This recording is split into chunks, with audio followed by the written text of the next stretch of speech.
Garrett, what makes you uniquely qualified to be able to support and help women on these journeys? Empathy, and then my unique connection to my mom.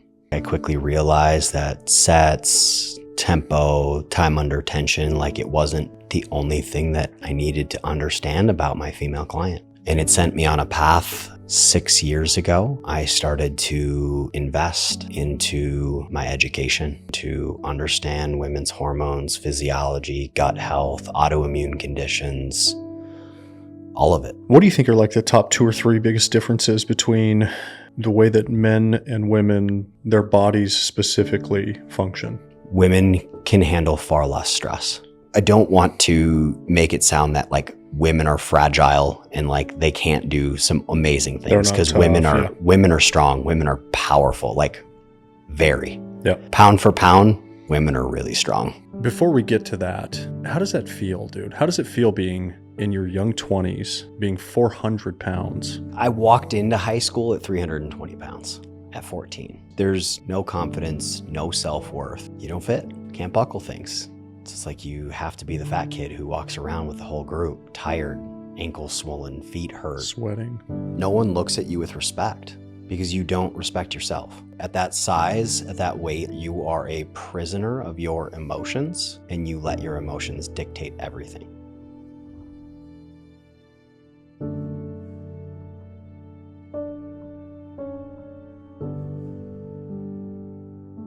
This is an interview with Garrett Query. On this interview today, we talk about a lot. We talk about Garrett's weight loss journey, the fact that in graduating high school, he was nearly 400 pounds, what that did to him mentally and spiritually, emotionally, and obviously physically, how his mom passed away when he was 18 years old and how that shaped his life, and a lot of the decisions and the outcomes that he's had to make to really get his life back. Because of that. We talked about identity. We talked about the importance of being able to go deep within and not allow external things to define who you are, and even things like your weight. We talked about women's health and the fact that Garrett is uniquely qualified as a man to coach women.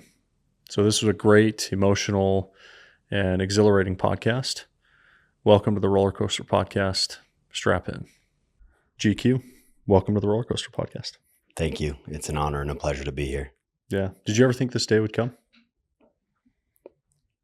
No. But here we are. But I've thought about it for a long time. Yeah. You manifested it. Yeah. Made it happen. Yep. So for those who are listening, not watching, okay, I'm sitting in front of a man who's a beast, dude. This guy's a specimen. Like, you'd look at him and be like, oh, this guy's probably genetic freak or something, right? Like, but what you don't know, and for those watching and who can see this chest, in the upper frame of the camera, what you don't know about this man is that at one point in his life, he was 400 pounds. And so I think you now, because of that, Garrett, you are 1 in a million. I don't know. Like, I don't know how many people hit 400 pounds and then end up at a place in their life where they have a physique like you have. Like, it's never. Like, have you ever met somebody that's accomplished what you've accomplished? Come that far? A small portion. Yeah. I mean, they exist. I think given my background, like I maybe am more in tune and see it. Yeah. Because like once you've been that big, like you can identify like markers of people when they've been as big as you are, close to it. Like you can just see the excess skin, like things like that. Like you can just pick it up and you can be like, oh, you used to be big, like big. Yeah. So I think that's a big thing for sure, is like you can identify it. So, but it's definitely a small portion, because a lot of people can lose the weight, but keeping it off is a whole different story. For sure. So I think that there's a lot of lessons, I'm sure, that you've learned as you've gone on this journey, right? That I'm assuming the majority of them have nothing to do with your physical shape. I'm sure a lot of these lessons are spiritual and emotional and mental things that you've had to deal with and battle as you rose to 400 pounds. And then now, as you've been on this journey for nearly the last 15 years of sort of getting your health back, right? Mhm. So let's talk about this, man. How did you get to that place? Like, how do you let yourself get to that place in your life? Like, where were you? What were you dealing with that you allowed yourself to become, 400 pounds? So setting the stage all the way back is number one is I had very young parents. My parents both had me at the age of 18 years old. My dad turned 19 3 months after I was born. Born in the Midwest, and the circle of influence would have been, if you know anything about the Midwest, like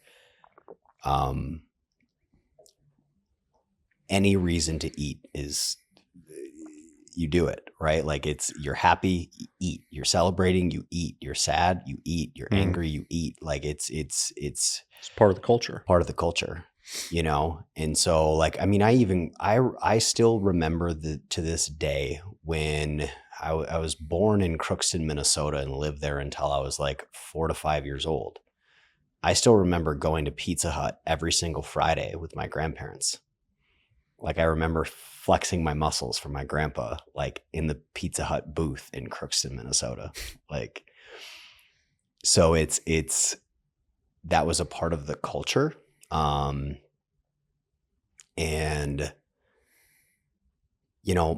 my parents didn't lead through action, right? Like they knew the right things. They knew to eat fruits and vegetables and a well-balanced diet. And I was blessed in that regard. Like, my family, like my mom had dinner on the table every night at 5:30. Like that was just a guaranteed.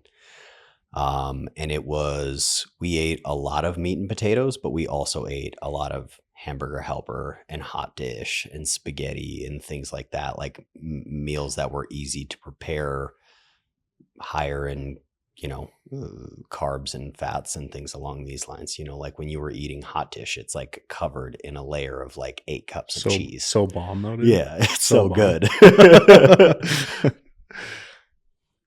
So that kind of, that starts it, right? And then just growing up, like, my parents divorced when I was 10.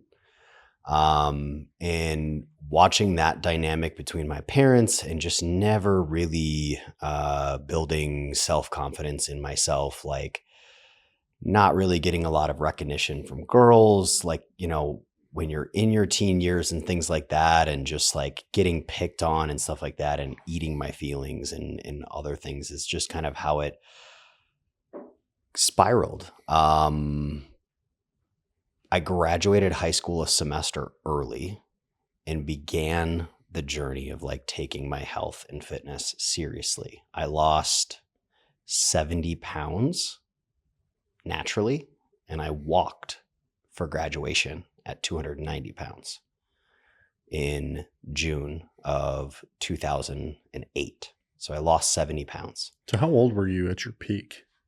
Like when you were 4 bills, were you 17? Or did that happen later? Okay. So June of 2008, I graduated, like walked with my class at 290 pounds. At that point, I was in the best shape of my life. Yeah.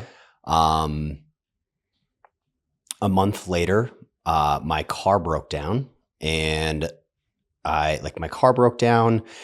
just got a bomb dropped in my lap so I was accepted to the University of Nebraska. I was supposed to go to pre-dental school and eventually go on to dental school. Like the University of Nebraska has one of the best dental schools in the entire country. Yeah. And my car broke down, and my step grandparents that I was supposed to live with in the first couple of years of college had to pull back their offer for me to live with them because my step grandma like bummed up her knee. My grandpa was like, hey, like your room will be downstairs. The laundry room is downstairs. She's going to want to be that mothering, nurturing figure and help you and do this and that for you. And she's going to bust up her knee even more. She can't do it. So you need to go live in the dorm. So my tuition went from $13,000 to $26,000 overnight at 18 years old. And I was like, car breaks down, that happens. I'm like, I'm going to take a beat, take a year. And 6 months later is when we lost my mom. My mom was 36 years old. She would have been 37 6 days later. And like over the course of that time, so I got down to 290. I probably regained about 20 pounds, like not having my trainer anymore, lifting a little bit more sporadically, things along those lines. And I was sitting at about probably 310 to 315 when my mom passed away. And from there, it was all bets were off. I had started working at US Bank in September of 2008. So 9 months after graduation, I got a career job. And when my mom passed away, she actually had worked for US Bank for almost a decade before she went on permanent disability for 4.5 years before she passed away. So a lot of people at US Bank and at the call center I worked at knew me, knew my mom, were at the funeral. US Bank was kind enough to provide me with I think I had 2 to 3 weeks of bereavement following her passing. And it was just a spiral from there. I still remember to this day, it was a regular occurrence. I would roll through the McDonald's drive-thru, get 2 McGriddles, 2 hash browns, a large orange juice on the way to work. We had 30-minute lunch breaks, and I would regularly go over across the street to Little Caesars, get a large pizza, 5 crazy breads, and a 2-liter, and I would eat all of that and drink half a 2-liter of soda on my lunch break. And at the time I had a girlfriend who was overweight as well. And she, we would, cook up 1 to 2 pounds of pasta, a pound of meat, and, and have that for dinner, easily eating all of it. Yeah, that was the day in the life of nutrition for Garrett at that point. And it's pretty easy to gain that much weight that quickly. I want to say thank you to our sponsors over at GoRuck.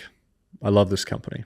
I use their products all the time, right? They're known for their rucksacks, their weighted ruck vests, their ruck backpacks, and they're the most high quality weighted backpack on the market. They also work well and they're comfortable, which I think is a big deal, especially if you spend a lot of time with one of these things on your back. So recently with Levels, we did this 24-hour Broken Marathon Ruck Edition, where we walked 1.1 miles in the middle of the desert every hour at the top of the hour for 24 hours in a row. And these things held up no problem, right? So these have taken a lot of abuse. These things last seemingly forever, and they're a great product. And it's different than just going out and going on a walk, loading a little bit of weight on your back. So go check them out. They're providing a discount code for all of our listeners down below. And I think you're going to really enjoy this product. At some point you make a decision, right? Decision meaning to cut off, right? Everything else, which you cut off this lifestyle of eating that you just described, right? So one day you make this decision. Mm-hmm. Before we get to that, how does that feel, dude? How does it feel being in your young 20s, being 400 pounds? How does that feel mentally, physically, socially? Being out and about and walking around and having people probably constantly staring at you, mm-hmm. right? Anytime I see somebody who's 400 pounds, mm-hmm. I can't help but mm-hmm. holy shit, that mm-hmm. person's huge. Yeah. How does that feel? I walked into high school at 320 pounds at 14. Oh. Football weigh-ins, 320 pounds as a freshman. So maybe describe how that feels, right? Being a youth, super overweight, and then how those feelings changed as you transitioned to adulthood. it's you just there's no confidence, right? Like no confidence, no self-worth, feeling less than, because no one looks at you with respect, because you don't respect yourself. Yeah. Like you're showing the world daily that you do not respect yourself, because you're not taking care of yourself in any way, shape, or form. You are at that size, at that weight, like you are a prisoner of your emotions, and you let your emotions dictate everything. Yeah. Because it's purely that it's completely driven by emotion, and it's like I said, angry, happy, sad, what have you. You're eating your emotions. Did you ever lay in bed at night and just contemplate your life? Yeah. Like, oh, for sure. why am I I mean, still doing my it? teen years, for sure. There was, some very dark moments of just like, what's the purpose? Especially just because like, I've always had such a big heart in caring person, and to not feel that reciprocated sucked. Yeah. It, and it's just like you can't, there's so many things that you get excluded from. I remember there was a trip in throughout my teen years in high school with some really good friends. Like, we used to sell newspaper subscriptions, and there would be trips, like annual trips. And one of the annual trips, we went to like Kansas, and part of the trip was like going to an amusement park one day. You're 350 pounds. You don't get to ride any of the rides. You don't fit. Can't buckle things. Can't seal the thing. Like, you can't ride. So like throughout my whole teen years, like I couldn't do any of that cool stuff. Couldn't hop in a ride. Yeah. It's just like, you have to be the fat kid who walks around with the whole group, tired, ankles swollen, feet hurt, sweating, smelling. Oh yeah. I probably showered minimum of 2 times a day and still had bad body odor. Just crevices on crevices. Mm-hmm. And it's just terrible. Yeah, it's embarrassing. Like, it was, I got the nickname in high school, and at US Bank. I worked at US Bank for 5 years, two completely separate times in my life. I got my nickname GQ. It's my initials, because I got my nickname because I used to dress up. Like, I used to try to hide by dressing well, which is actually really funny too. Something that I thought of this morning as I threw my outfit on for the day is I used to be, not only would I hide and dress up, but I would wear really baggy clothes to try to hide my size, which it got to a point where I was like wearing 4XL, and like it didn't hide anything, But to you it did. Tried. And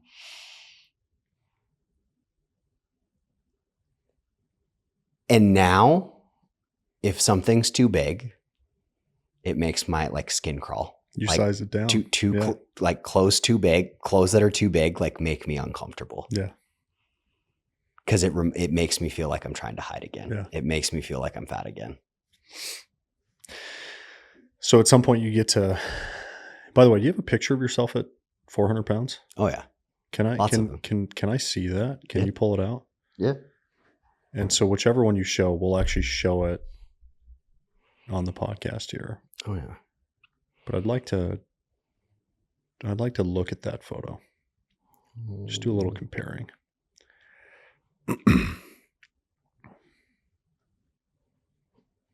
Okay.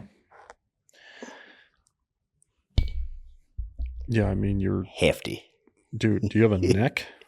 No, probably Okay. not. So this is, and I'll kind of show it here to the camera, but we'll also put it on the screen. So when you look at that guy, like, what do you want to tell that guy?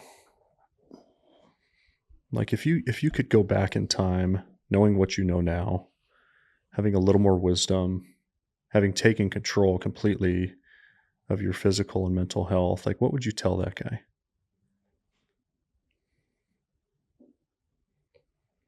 Actions. It's just actions. Day in and day out. No matter what, it's actions. And start small. Prove to yourself every single day that you can honor your word to yourself first and foremost. Mm. It's the greatest form of self-love. Do what you say you're going to do. Actions. Yeah. Every single day. I created a mantra like 9 months ago. And I say it every single day on my stories. You know the drill. Move your ass. Action kills fear. Mm. Actions. Stop overthinking it. Just do. Small steps. Because then it compounds. Eventually those things become habits. Show me your habits, I'll show you your life. Like it's plain and simple. Yeah. Anyone who is where you want to be has a stack of habits that got them there. Yeah. Do you think that there's people out there who have lost control of their weight but have no idea? Or do you think everybody who's lost control of their weight knows I'm overweight and I need help and I need to fix this? 100%. Everybody knows. Absolutely. You think some are in denial about it? 100%. Like most? Yeah. Like, this is fine. Especially This now, is okay. like the most horrifying thing is this like self-love and acceptance movement. Mm.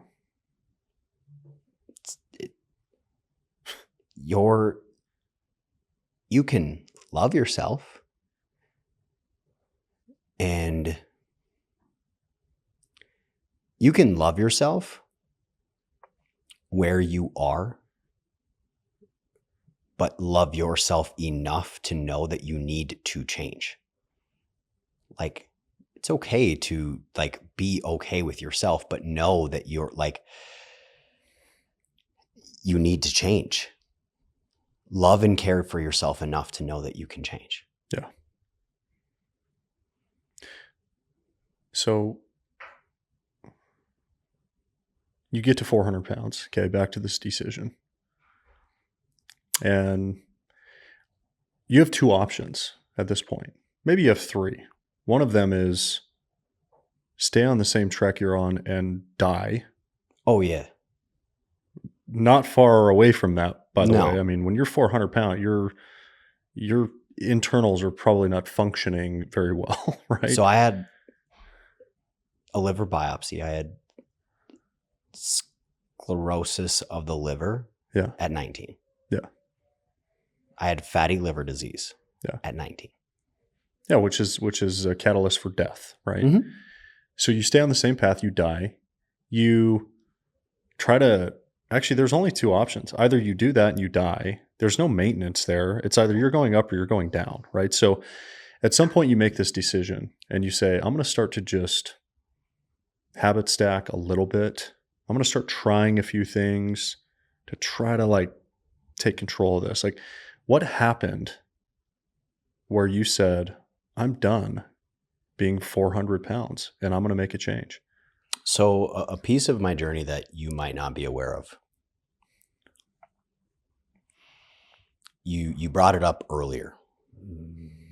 Being a teen, laying in bed, crying myself to sleep, not wanting to be alive, like wondering like, what's the point? Like, why am I here? Yeah. I think I was 16 or 17, and the only people in my life who had successfully lost weight was in my circle was my mom, my stepmom, and my best friend's mom. And all of them had gastric bypass. It's the only people. I mean, I was a Midwest kid growing up in, Minnesota, and my circle of influence was small. Social media really wasn't a thing at that point. Like, it was just blossoming. So my circle of influence was very small. And that to me was the only way out. I begged my mom to let me have gastric bypass, like 16, 17 years old. Fast forward 2.5 years later, she's dead, and I just keep gaining weight. And I was working a decent corporate America job. I had insurance, and I made the decision.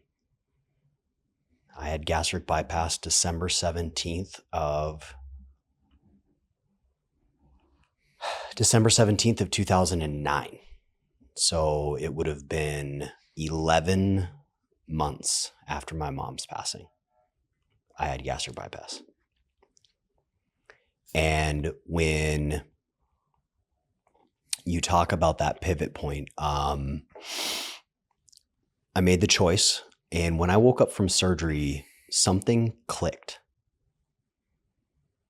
I annoyed the crap out of my doctor's office to get the approval to go lift weights. I still remember one of the first weeks post-op I spent at my grandma's house. And it was New Year's Day. And back home in Minnesota, I woke up, it was 42 below zero. And I just walked up and down our stairs. Because that's what at the time I had approval for, was walking.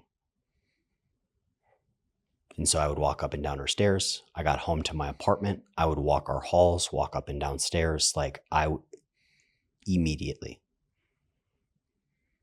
I had a new lease on life, and I was not going to waste it. As soon as I got the approval, I got a gym membership, and I have been in the gym for 15 years, and I don't miss. Cumulative in the last 15 years, I would say I've probably missed a year of training. Yeah. In 15 years. I train consistently 3 to 5 days a week, and I have for the last 15 years. Yeah. For those who don't know, what is gastric bypass surgery? What are they actually doing? So gastric bypass back then, they are essentially removing 3/4 of your stomach. They're removing 3/4 of your stomach, and the top, I believe it is 11 inches of your small intestine. And they basically reroute it. I shouldn't say they don't remove it, they reroute it. And so you end up with a egg of a stomach. So then they basically pull up. So they've separated the 3/4 of your stomach, 11 inches of your small intestine. They take the small intestine from the cut point, and they reattach, and they develop a new baby little stomach, and your old stomach just sits inside of you, still producing stomach acid and other things. And it reconnects down at a different point in your new small intestine. Wow. So it just prevents you. It prevents you from being able to overeat. The funny thing is I always knew that I didn't just want to be a bag of bones. I didn't just want to lose a bunch of weight and be skinny, fat.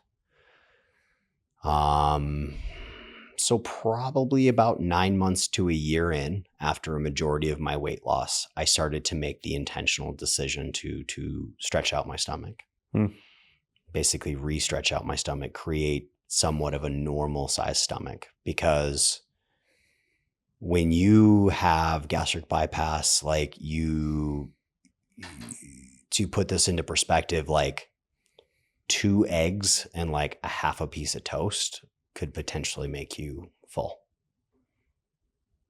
Very small amount of food, not conducive for so you just can't get building the muscle. nutrition that you need to build muscle, right? Mm-hmm. And so I made a conscious decision to do so, and to stretch it out, because I just didn't want to be a bag of bones. Yeah. But like, there's things that I will live with for the rest of my life because of that decision. Do you think that it's possible to, knowing what you know now, to get to this place without having that surgery? 100%. I've helped people do it. Now, what advantage do you think you had, or disadvantage, by getting the surgery versus not? I would say there's multiple disadvantages.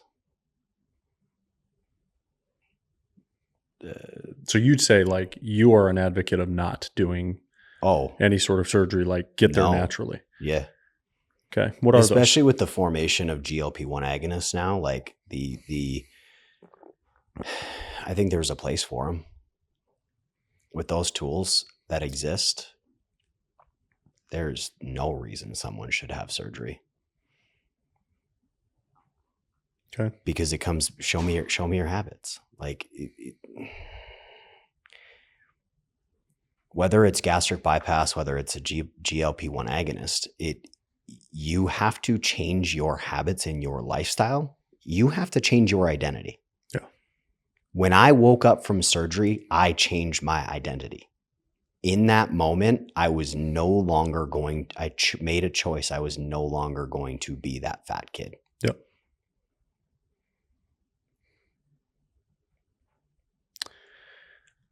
Let's talk about identity while we're on the topic.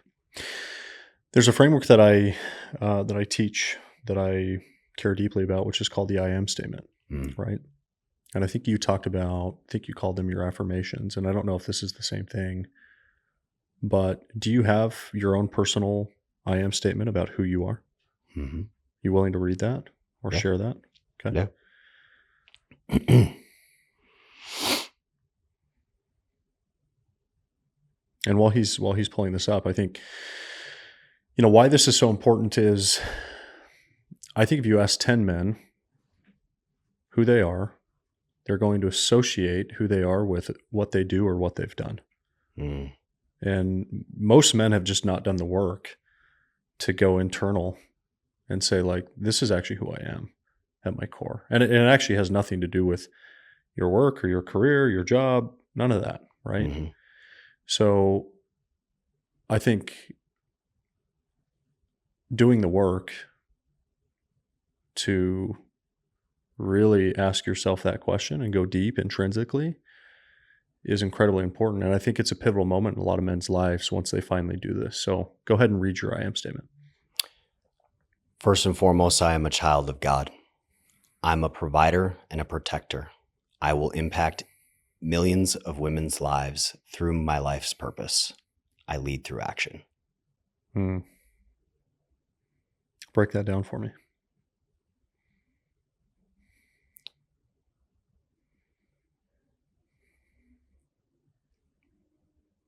At any given point a year ago, I was back in that place. I didn't want to be alive. I didn't understand. I still got up. I still put one foot in front of the other, but I just didn't. What was the point?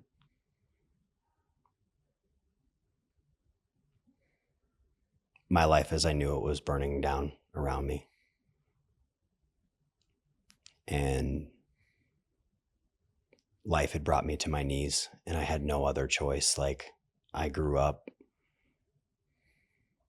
in a loose framework of faith, of going to church. I was baptized, I was confirmed, but it was never taken very seriously. So I had no other choice. I had to lean into God. I had to find something. So I began attending a men's Bible study. Ever since I've moved to Arizona, I've been actively going to church. So yeah, that's the first thing for sure, is I am a child of God, and he's so good. Like, there's everything had its purpose. Everything had its purpose. One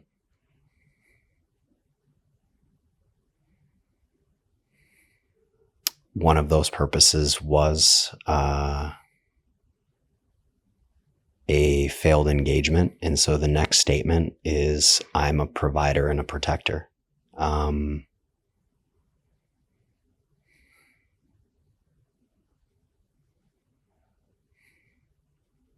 one taught me how to be a man. No one really taught me what that looks like. And it's something that I take very, very seriously, that I work very hard on myself and in my faith. It's why I've shifted to the church that I belong to now, because for many years of my life, I didn't want to have kids. And over the last 2 years, it's something that I genuinely believe God has put on my heart. And even in the last couple months, that calling has grown even more. And I know in order to have children and do it right, I need to be a provider and a protector. And I think that's one of life's greatest purposes.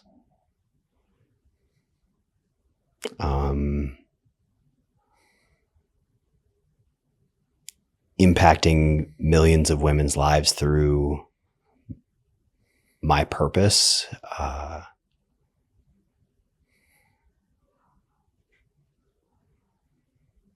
I watched my mom struggle with her weight her whole life, even after gastric bypass, struggle with insecurities, uncomfortableness in her own skin, putting us first and sacrificing things that would make her feel better and allow her to show up better. And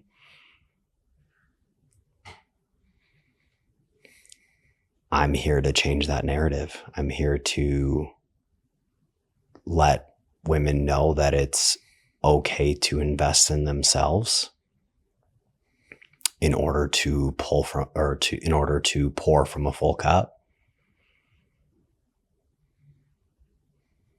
That they deserve to be comfortable in their own skin, to feel empowered, strong, healthy, of clear mind,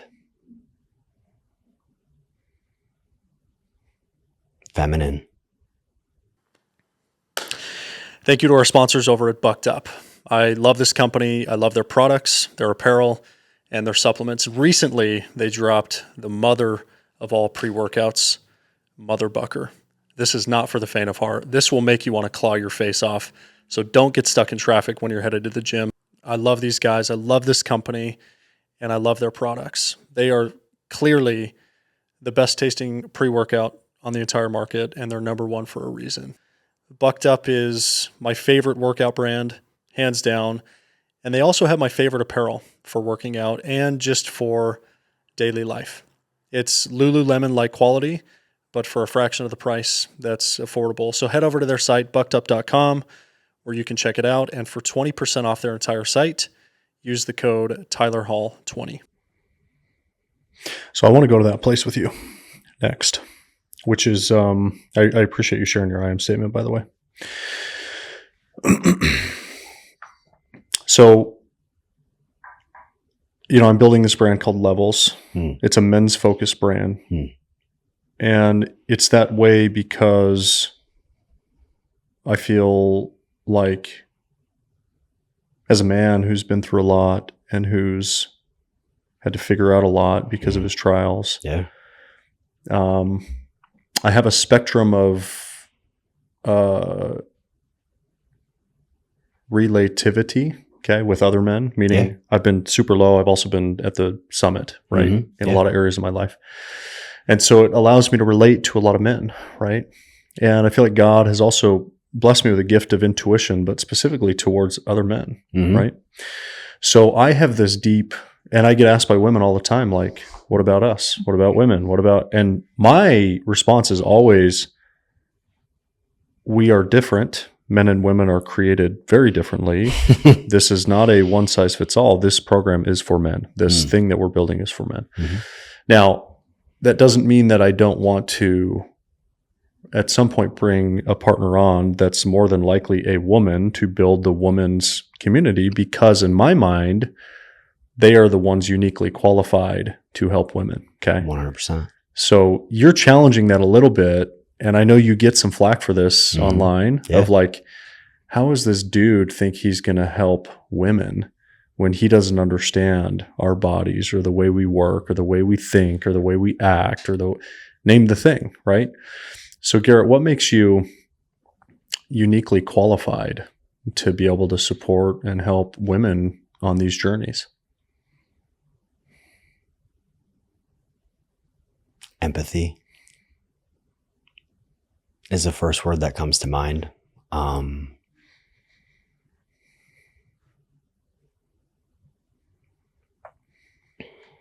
Empathy, and then my unique connection to my mom. So when my mom got sick when I was 14. And that happened to be the same summer that I spent 8 weeks in Washington State in the backcountry. This would have been 2004. So no cell phones. And no cell phones. We were a group of 9 14-year-old young men with 2 counselors who were 19 and 20. Traveling through the backcountry of Washington, we would come up to the front country like once per week to get groceries, use our calling cards, and call home.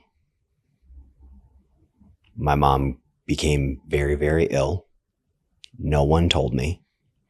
And for whatever reason, that summer I decided to keep a journal. And throughout that summer, I experienced 3 panic attacks. I have never experienced a panic attack since. I had never experienced a panic attack before that summer. When I returned home and discovered that my mom was deathly ill,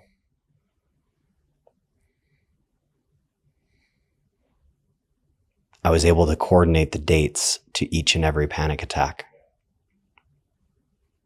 with the dates that they told my mom she was not going to live through the night.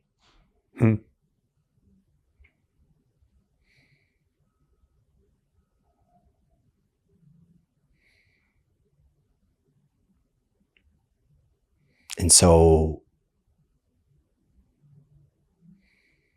when she passed, like, I don't know how, like, I lost something more than just a parent.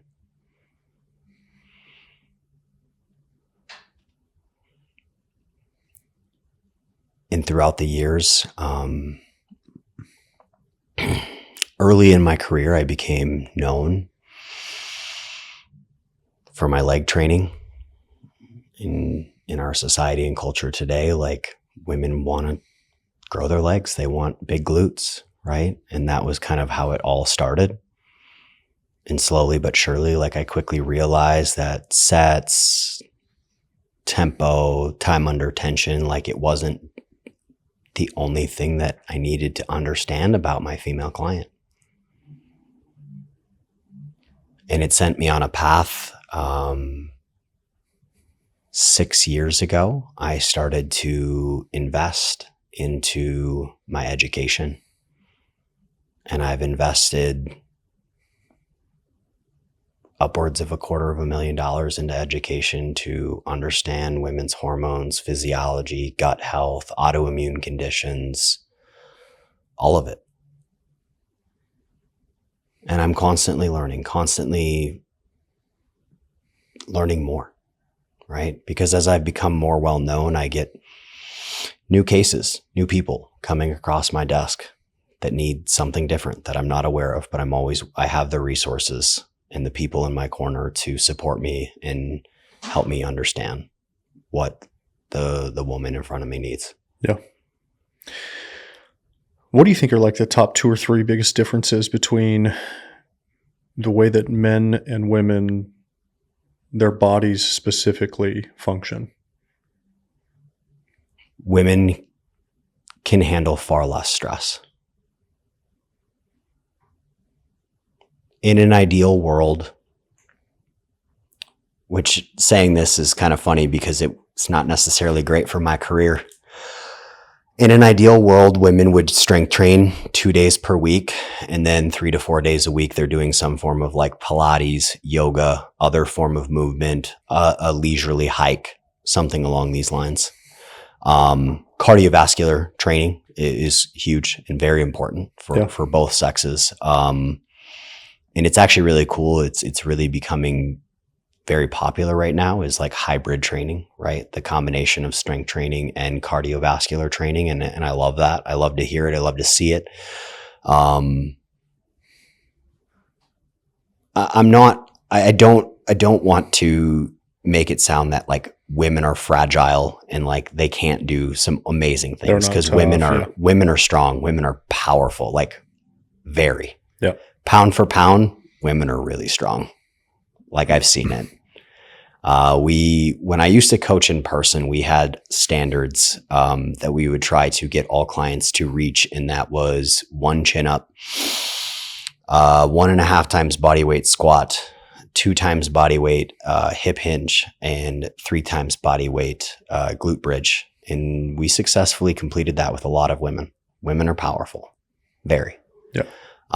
So I kind of want to put that in quotation marks, but what we need to understand is that there is seasons to life, and that's going to determine what the seasonality of life is going to determine really like how many days should you be strength training? How many days should you be just doing like walks? How many days should you be doing cardiovascular training? Like your training should be intelligently managed. Mm-hmm. That would be the biggest difference. Number one is just the sheer volume of stress that a female's physiology can handle. Yeah.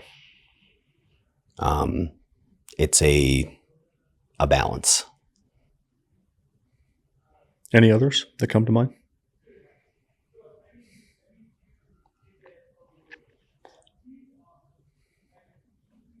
I think to reiterate the one that I've already said, but maybe put a little bit more focus is women are strong. They're very powerful. They put down the 15-pound weights, pick up some 30s, 40s, 50s. You've got it. Like, I don't know how many women I've seen carrying around a 40-pound toddler in one arm and a bag, handful of groceries in another. Totally. You're strong and powerful. Put down the 15s. Yeah. That is not going to build the physique that you want. Yeah.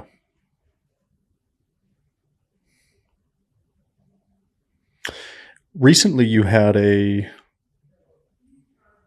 I flew my breathwork coach out to Arizona, and I just like put it out there to a few friends, and then lo and behold, we had like 30 people, come and pack the house for this breathwork journey.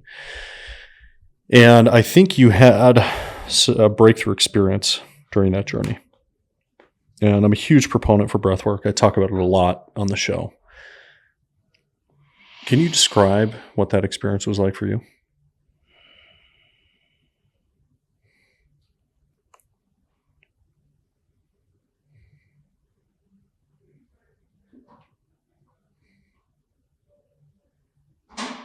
I released a lot.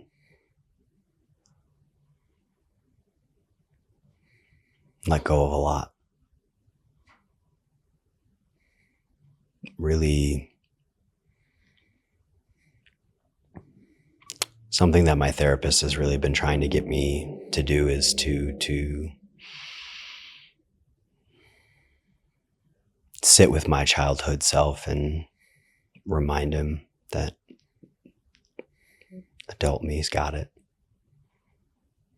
that he's safe, that he's good, and he's not alone.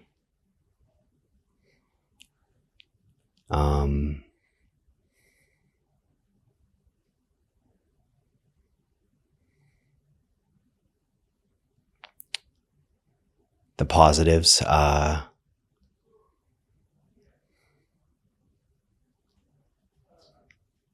met and envisioned my wife and 3 kids.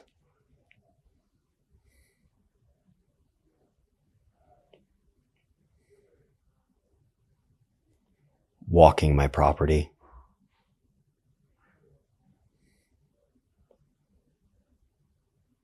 And it was relieving.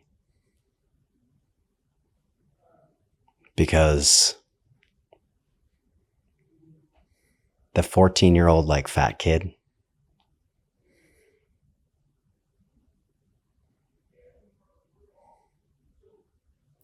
all I've ever wanted was to be married.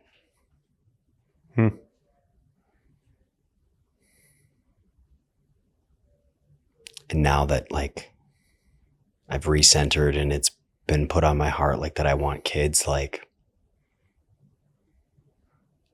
it's powerful. Especially in the season that I'm in of being alone. Yeah. Like I look at people who are married and have kids and sometimes they talk negatively about it. And it just doesn't make sense to me because I'm like, you have no idea how lucky you are. It's the ultimate goal, for sure.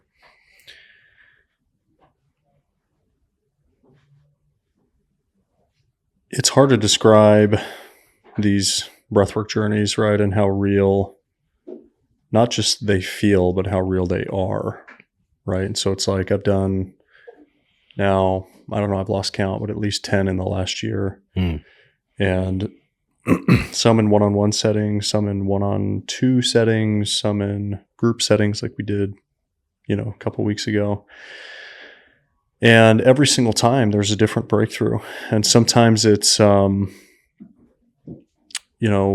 up things that have happened in the past that I need to let go of. Sometimes it's things currently happening presently in my life that are, shedding certain light on certain things. Sometimes it's visualizations of, my children or my wife saying things to me that are powerful and meaningful, so meaningful that now one of them is tattooed on my body, for example, right? And then sometimes it's things to come in the future, which some have come to pass already and some have not, right? But I know they will. Like I know that this is a modality that is very much connected to God, where he is saying, you've done the work, so therefore I'm going to bless you with a little bit of light and knowledge and vision for what's to come, right? It's a beautiful thing. But it sounds weird when you haven't done it. So if you've never been through that experience, it's like, oh, these guys are like woo-woo. It's like, no, actually I'm not at all. But when you do the work, it is what it is. Yep. Right? How important is you've shared some sentiment with me since getting to know each other, right? And I think you've maybe followed the podcast. You followed me for a while before we ever actually talked. And I don't really even remember the first time you reached out or what it was about. But at some point, here we are now sitting here and we've become friends. And, in some ways you've started to become a part of my world and a part of my, community. How important is having other good men in your life to you?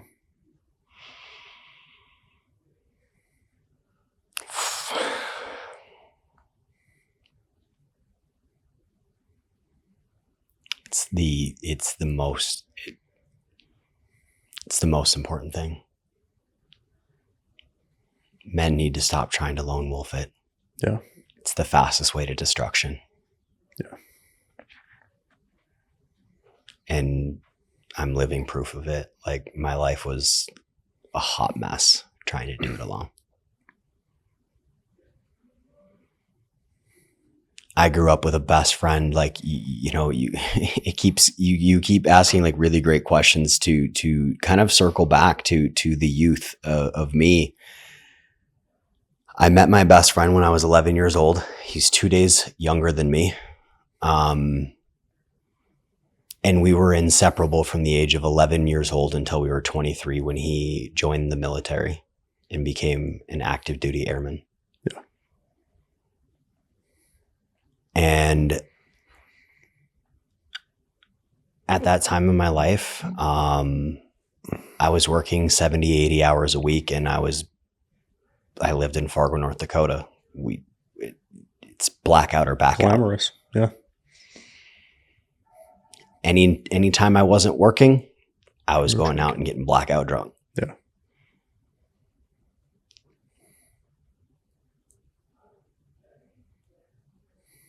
I was so numb because of how much I was drinking and how much I was working. I did not realize the impacts that it had on my life, that my best friend that was there every single day of my life from 11 to 23 was gone.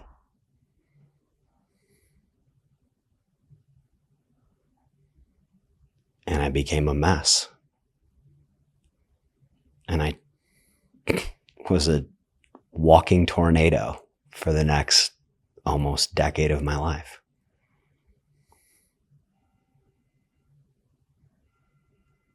Because I didn't have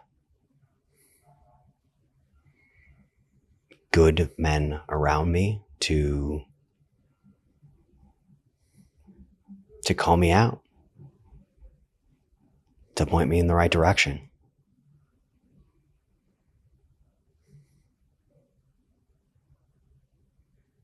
And so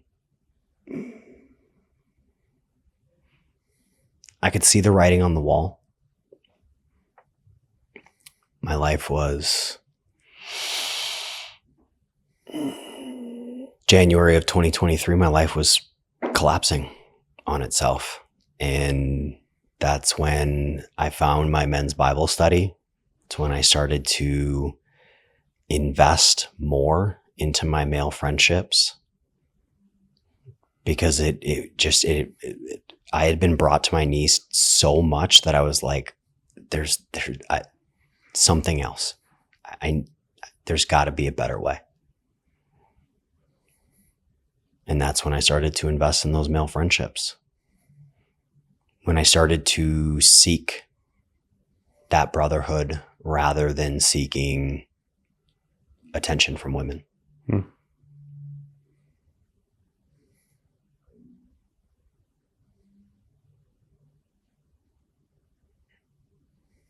Yeah, I wouldn't be where I am today without it.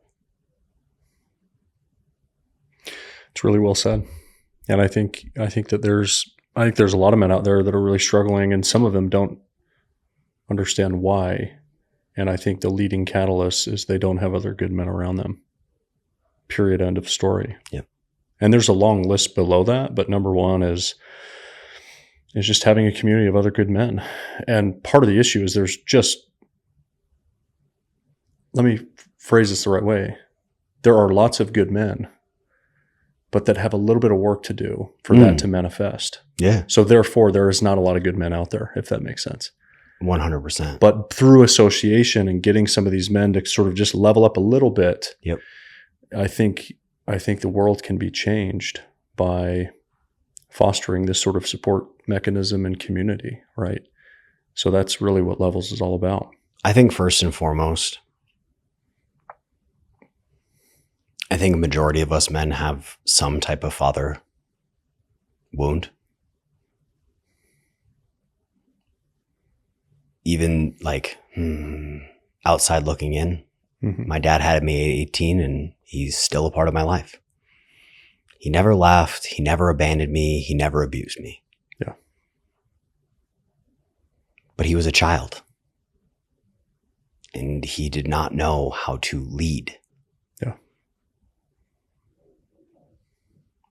And so first and foremost is accepting God into your life and realizing that that is the eternal Father. Mm.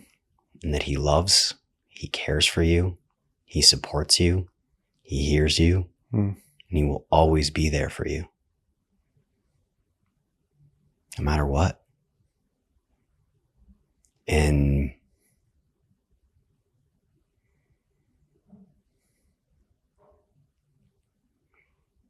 we need,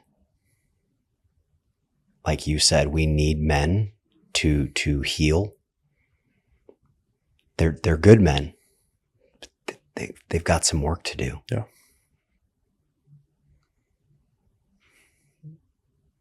This country needs men to heal and step up and lead.